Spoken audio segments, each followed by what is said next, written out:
বর্ষার দুপুর, মেঘলা আকাশ, হালকা বৃষ্টি আর কাঁপানো ঠান্ডা হাওয়া। এমন এক দিনে রুদ্র প্রথমবার তার বড় ভাইয়ের নতুন বউ মেহেরিন ভাবিকে দেখতে আসে। রুদ্র তখন ঢাকা বিশ্ববিদ্যালয়ের 4র্থ বর্ষের ছাত্র। ছুটিতে গ্রামে ফিরেছে। বাবা মা আগেই জানিয়ে রেখেছিলেন ভাইয়ের বিয়ে হয়ে গিয়েছে শহরে, আর নতুন বউ ঘরে এসেছে। কিন্তু সে জানতো না এই নতুন বউ একদিন তার মন জুড়ে এমন ভাবে বসে যাবে। মেহেরিন 24 বছর বয়সী, মিষ্টি সুখের, শান্ত স্বভাবের এক নারী। তার চোখে ছিল অদ্ভুত এক গভীরতা, যেন না বলা অনেক কথা আটকে আছে সেখানে। রুদ্র যখন ঘরে ঢুকলো, মেহেরিন তখন রান্নাঘরে এক পাশে শাড়ির আঁচল ঘুষে চুন বেঁধে সে রান্না করছিল। এক ঝলক দেখে রুদ্র চমকে গেল। ভাবি, মেহেরিন পিছন ফিরে হালকা হাসলেন। তুমি নিশ্চয়ই রুদ্র। তার সেই হাসি এত আপন, এত কোমল। রুদ্রের বুক ধুক করে উঠল। পরের কয়েকদিন রুদ্র ভাবির সঙ্গে অনেক সময় কাটালো। প্রথমে পরিবার সহ, তারপর একা একা। মেহেরিন বই পড়তে ভালোবাসে, রুদ্র। দুজনেই একদিন বারান্দায় বসে ফির মগ হাতে হুমায়ুন আহমেদের গল্প নিয়ে আলোচনা করছিল। সেই সন্ধ্যায় হঠাৎ করে বজ্রপাত শুরু হয়। মেহেরিন একটু ভয় পায়। পাশে থাকা রুদ্র মজা করে বলে, ভাবি, ভয় পাওয়ার কিছু নেই, আমি আছি তো। মেহেরিন তাকিয়ে বলে, আশা করি থাকবে রুদ্র। সেই কথা যেন রুদ্রের হৃদয়ে গেঁথে যায়। রুদ্র তখন সারাদিন বাসায় থাকতো। বন্ধুদের সঙ্গে দেখা না করে সে যেন মেহেরিনের পাশে ঘুরঘুর করতেই বেশি ভালোবাসছিল। কিন্তু সেটা সে নিজেও বুঝতে পারছিল না। কেবল একটা অজানা আকর্ষণ যা তাকে মেহেরিনের দিকে টেনে নিয়ে যাচ্ছিল। একদিন বিকেলে মেহেরিন বারান্দায় কাপড় মেলছিল। তার পরনে ছিল হালকা হলুদ কটন শাড়ি, চুল খোলা, চোখে হালকা কাজল এবং বাদামি। রুদ্র দরজার আড়ালে দাঁড়িয়ে সেই দৃশ্য দেখছিল অপলক চোখে। হঠাৎ মেহেরিন ঘুরে তাকালো। এইভাবে দেখছো কেন? রুদ্র লজ্জা পেল, তবুও বলল, তোমাকে এমন দেখতে ভালো লাগে ভাবি, খুব আপন লাগে, যেন চেনা কেউ। মেহেরিন হেসে বলল, তুমি কখনো ছোট রয়ে গেছো রুদ্র, এসব কথা ছোটদের মানায় না। কিন্তু সেই হাসির মধ্যে একটা অস্বস্তি ছিল, একটা লুকানো রোমান্স। সেদিন রাতে বিদ্যুৎ চলে যায়, চারপাশে অন্ধকার। রুদ্র বারান্দায় বসেছিল। হঠাৎ গায়ের ওপরে একটা চাদর এসে পড়ে। ঠান্ডা লাগবে ভেবেই দিলাম। মেহেরিনের কণ্ঠে মায়া, কিন্তু গলায় একটা কম্পন। রুদ্র ধীরে ধীরে বলল, তুমি জানো ভাবি, যখন তুমি কাছে আসো তখন আমার বুকটা কেমন যেন কেঁপে ওঠে, জানি না কেন। মেহেরিন চুপ করে দাঁড়িয়ে থাকে কিছুক্ষণ, তারপর ধীরে ধীরে বলে, সব কিছু বলার জন্য সময় দরকার রুদ্র। আর সময়টা যদি ভুল হয় তাহলে সম্পর্কটাও ভুল হয়ে যায়। রুদ্র কেবল তার চোখের দিকে তাকিয়েছিল, সেই চোখ যেটা কিছুই বলে না কিন্তু সব কিছু বুঝিয়ে দেয়। পরের দিন দুপুরে রুদ্র ঘুম থেকে উঠে দেখে ভাবি একা রান্নাঘরে। তার চুল এলোমেলো, গালে বিন্দু বিন্দু ঘাম। হঠাৎ পিছন থেকে গিয়ে রুদ্র বলে, তুমি কি কখনো আমায় একটু ভালোবেসে দেখতে চাওনি ভাবি? মেহেরিন থমকে দাঁড়ায়, তারপর ধীরে ধীরে বলে, চেয়েছি কিন্তু ভয় পেয়েছি। আমার এই সম্পর্কের দেয়াল পেরোনোর সাহস হয়নি কখনো। রুদ্র রুদ্র তখন এগিয়ে এসে তার হাতে হাত রেখে বলে, আমি যদি সেই সাহসটা হয়ে উঠি। মেহেরিন কেঁপে ওঠে, তবুও হাত ছাড়িয়ে নেয়, কিন্তু যায় না। সে বলে, তুমি আমাকে খেয়াল রাখছো রুদ্র? আমি জানি না ঠিক করছি কি ভুল করছি, কিন্তু আমি ভেঙে পড়ছি প্রতিদিন একটু করে। গ্রামের বার্ষিক মেলা, রুদ্র যেতে চাচ্ছিল না, কিন্তু মা বলল, মেহেরিন তো এখনো গ্রামে কোথাও যায়নি, তুই ওকে নিয়ে যা মা, একবার মেলা দেখে আসুক। রুদ্রের মন খুশিতে কেঁপে ওঠে, কিন্তু মুখে সংযত ভঙ্গে। আচ্ছা, নিয়ে যাব। মেহেরিন শাড়ি পরে বেরোলো, হালকা গোলাপি, কপালের ছোট টিপ, চোখে এক রোষ কৌতূহল। রুদ্র এতক্ষণে বুঝে গিয়েছিল মেহেরিন তাকে পছন্দ করে, কিন্তু সে যেন লড়ছে নিজের সত্তার সাথে। মেহেরিন হাতের মেহেদি দেখে চুড়ি কিনে একটা ছোট্ট কানের দুল নেয়। হঠাৎ পেছন থেকে কেউ ধাক্কা দেয়। রুদ্র অচেতনভাবে তার কোমরে হাত রাখে তাকে সামলে দেওয়ার জন্য। মেহেরিন থমকে যায়। সরি আমি। আচ্ছা করেছো? মেহেরিন ধীরে বলে, তোমার হাতেই নিরাপদ মনে হয়। এই প্রথমবার সে স্বীকার করলো। রুদ্র তার দিকে তাকিয়ে থাকে। মুখোমুখি হাজার মানুষের ভিড়েও যেন কেবল তারা দুজন। বিকেলে হঠাৎ করেই কালো হয়ে আসে। ঝড় শুরু হয়। রুদ্র আর মেহেরিন একটি বদ্ধ ঘরে চালের নিচে আশ্রয় নেয়। ভেজা শাড়ির কাপড়ে মেহেরিনের শরীরের আঁকড়ে ধরে সৌন্দর্য, চোখে এক অস্বস্তিকর সাহস, ঠোঁটের কোণে জল, তার শরীরে কাঁপছে। রুদ্র ধীরে কাছে এগিয়ে যায়। তুমি জানো আমি তোমাকে কতবার ছুতে চেয়েছি? মেহেরিন তাকিয়ে থাকে ভিজে চোখে। তুমি ছুঁয়ে ফেলছো অনেক আগেই রুদ্র, কেবল শরীর নয় মনটাও। এক মুহূর্তে চুপ, তারপর রুদ্র ধীরে তার হাতটা ধরে। মেহেরিন বাধা দেয় না, কাঁপতে কাঁপতে বলে, টানটা ভুল না তো? রুদ্র ফেস করে, ভুল হলে এত গভীর হতো না ভাবি। ভালোবাসা কখনো ভুল হয় না, সময়টাই শুধু ভুল হতে পারে। তারপর সেই প্রথম মেহেরিনের কাঁধে রুদ্র মাথা রাখে। দুজনেই জানতো এই একটুখানি ছোঁয়া তাদের সম্পর্কে বদলে দেবে। সেই রাতে বাড়িতে বিদ্যুৎ যায়। মেহেরিন বারান্দায় একা বসে থাকে। হঠাৎ রুদ্র এসে পাশে বসে। তুমি ঘুমাওনি? রুদ্র, ঘুম আসছে না ভাবি, তোমার কথা মনে পড়ছে আমার। হ্যাঁ, তুমি এখন কেন রুদ্র? এত অল্পতে মন ছুঁয়ে যাও। তোমার চোখে তাকালেই আমার বুক কাঁপে। রুদ্র মুগ্ধ হয়ে শোনে। তারপর ধীরে ধীরে রুদ্র তার আঙ্গুলগুলোতে নিজের আঙ্গুল জড়িয়ে ফেলে। বলে, তুমি চাইলে আমি সারা জীবনে তোমার পাশে থাকবো, কোনো দাবি ছাড়াই, শুধু একটু করে শুয়ে থাকতে দিও। মেহেরিন চোখ বন্ধ করে বসে থাকে। সে কিছু বলে না, কিন্তু তার হাতটা আর ছাড়ায় না। রুদ্রের বন্ধুর ছোট ভাইয়ের বিয়ে, সে আমন্ত্রণ জানালো, কিন্তু রুদ্র একা যেতে চায়নি। হঠাৎ মা বললেন, মেহেরিন নিয়ে যাও, সে তো একঘেয়ে হয়ে পড়েছে, বেরিয়ে আসো। রুদ্র চমকে উঠল। ভেতরে এক অজানা উত্তেজনা। মেহেরিন মুখে কিছু না বলে, তার চোখে আলোর ঝলক। সে শুধু বলল, চলো। গাড়িতে বসে দুজনে কিছুক্ষণ চুপচাপ। রাস্তার ধারে সর্ষে ক্ষেত, বিকেলের সোনালি রোদ মেহেরিনের গালে পরে একরকম নরম আলো তৈরি করছিল। রুদ্র তাকিয়েই থাকে। তুমি সব সময় এমন চুপ থাকো কেন? কারণ তুমি তাকাও এমনভাবে যে আমার কিছু বলার থাকে না। রুদ্র হাসে না, শুধু বলে, তোমার নীরবতা প্রেমের মতো লাগে ভাবি। মেহেরিন ধীরে ধীরে জানালার দিকে তাকিয়ে থাকে।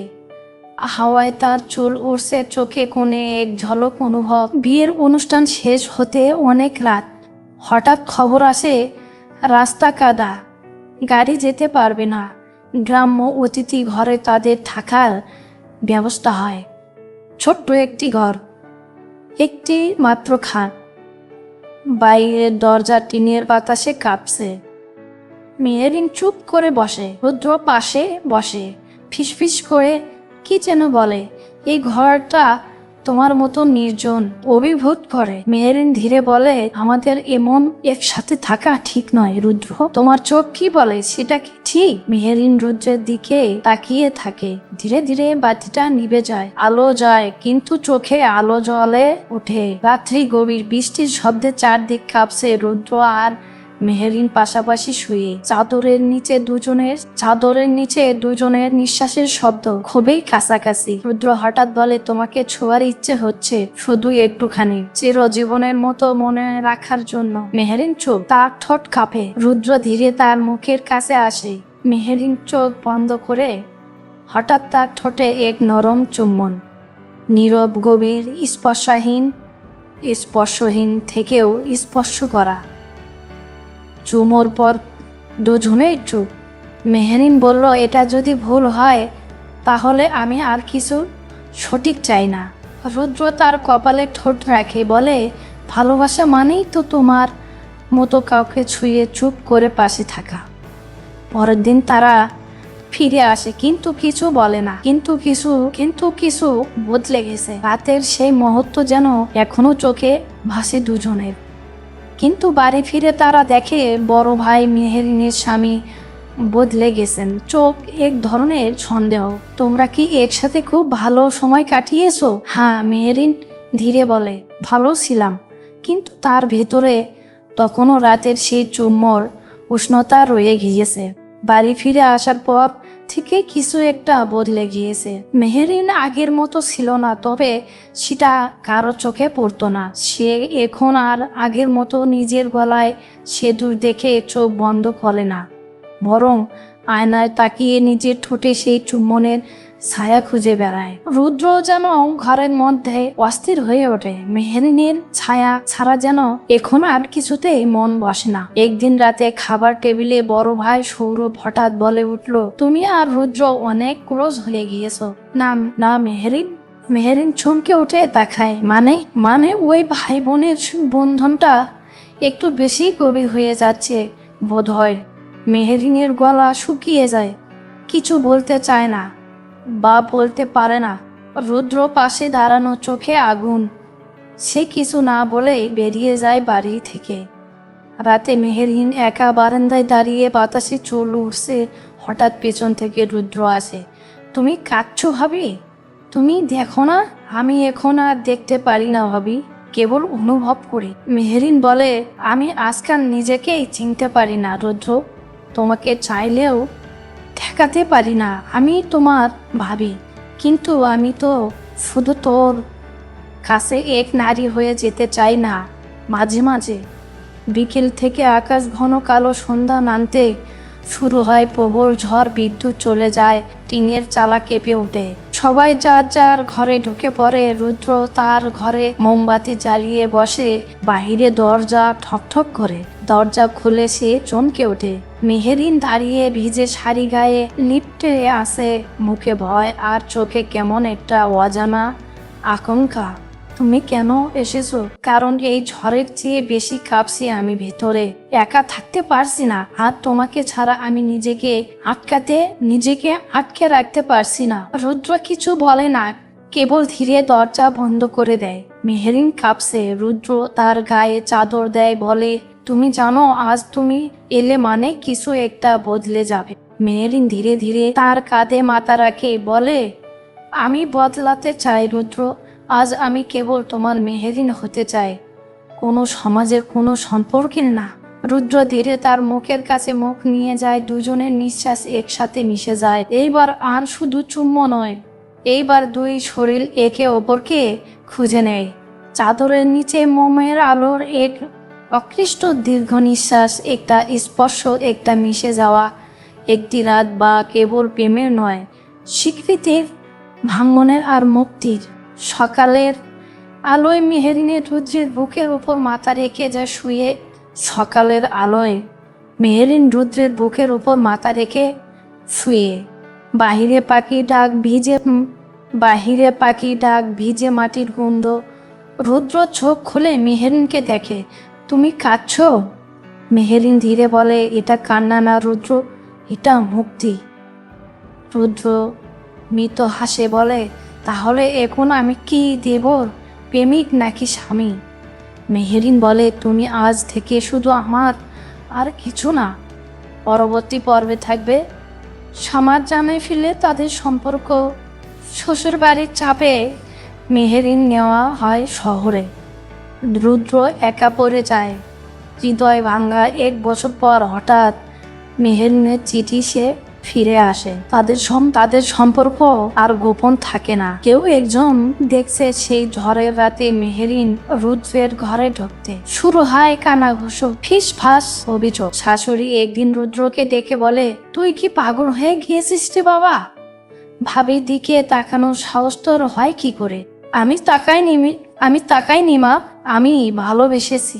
চুপ কর, এই সংসারে মাথা উঁচু করে বাঁচতে হলে আজই ওকে তোর থেকে দূরে নিয়ে যাচ্ছি। সেদিনই সৌরভ মেহেরিনকে নিয়ে শহরে চলে গেল। মেহেরিন যাবার আগে একবারও রুদ্রের সঙ্গে দেখা করতে চায়নি। তবে রুদ্র জানতো সে ইচ্ছে করে যায়নি, তাকে বাধ্য করা হয়েছিল। মেহেরিন চলে যাওয়ার পর রুদ্র যেন পাতল হয়ে যায়। সে তখন আর হাসে না, কারো সঙ্গে মেশে না, বিশ্ববিদ্যালয়ে ভর্তি হলেও ক্লাসে মন বসে না। তার ঘরের দেয়ালে এখনো মেহেরিনের ভেজা শাড়ির গন্ধ লেগে আছে। বিছানার এক পাশে শুধু মেহেরিনের জন্য জায়গা ফাঁকা রাখা। প্রতিদিন রাতে ঘুমানোর আগে সে মেহেরিনের নামে চিঠি লেখে, কিন্তু কোনো চিঠি পাঠায় না। সে জানে কেবল সে নয়, ওপারে সেই মেয়েটাও বন্দী হয়ে আছে নিজেকে ধরে রাখতে। একদিন ডাক পিয়নকে একটা চিঠি দেয় রুদ্রের হাতে। খামটা খোলার সময় হাত কাঁপছিল। রুদ্র, আমি জানি আমার চলে যাওয়া তোমার বুকটা খালি করে দিয়েছে, কিন্তু আমি যে বাসাটা ছেড়েছি তা কেবল এক বাড়ি নয়, তা ছিল আমার হৃদয়ের আত্মীয়, তা ছিল আমার হৃদয়ের আশ্রয়। আমি আর পারছি না, আমি আর সৌরভের স্ত্রী নই। আমি এখন কেবল একজন নারী যে শুধু তোমাকে ভালোবাসে। আমি ফিরে আসছি, যদি তুমি এখনো অপেক্ষা করো, তাহলে আমি জীবনের বাকি দিনগুলো শুধুই তোমার কাছে দিতে চাই। তোমার মেহেরিন। রুদ্র পরে কাঁদে। তোমার মেহেরিন। রুদ্র পরে কাঁদে। তার ভেতরে পাথর হঠাৎ করেই গলে যায়। 1 বছরের বিচ্ছেদের পর রুদ্র যায় রেল স্টেশনে তাকে নিতে। মেহেরিন ধীরে নেমে আসে ট্রেন থেকে।